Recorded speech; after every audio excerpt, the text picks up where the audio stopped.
Isama mo na nga yung maingay na yan. Mamlilo nga, di ba? Let's not draw any attention. Tingnan mo! Mga sister yung kasama ko! Tingnan... Bumaba ka dyan!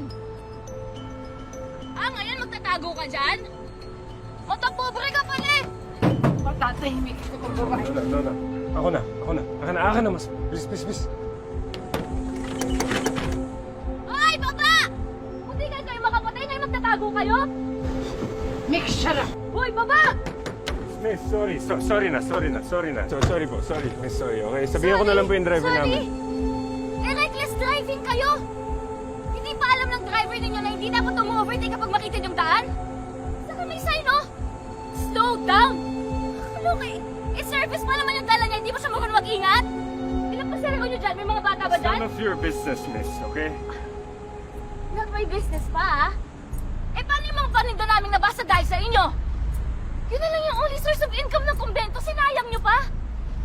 Alam mo ba, ingat na ingat ako sa pagdadrive, tapos ma-aksidente kami kasi kaskasero yung driver ninyo? Pagsabihan mo nga yan! Nag-sorry na nga ako, di ba? Ano pa bang gusto niyo gawin ko? Ha? Lady, tara na, nagsusuri naman eh. Ay, magbigayan na lang tayo. Ay, parang siya pa yung galit eh! Hindi ka pa yung galit, ha? Hindi ka pa ba tatahimik, ha? Ha?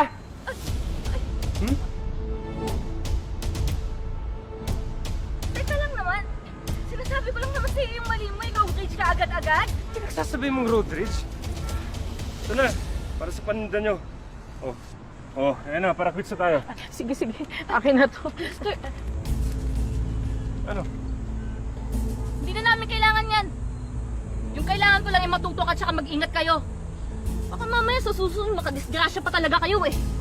Ano lang yun? Sayang naman. Tama si Lady. Hindi na kailangan magbayad.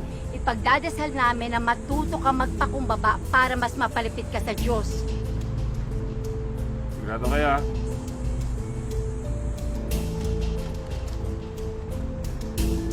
Sige. Tara na!